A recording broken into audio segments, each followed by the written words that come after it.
Hello everyone, this is an industrial robot you can use in industry.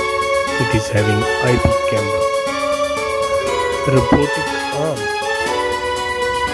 hydrocarbon sensor, actual sensor, temperature sensor, mic, speaker, distance sensor. You can deploy it in the plant and you can open or close any valve. This is for human safety, inspection and sampling. Thank you very much. Please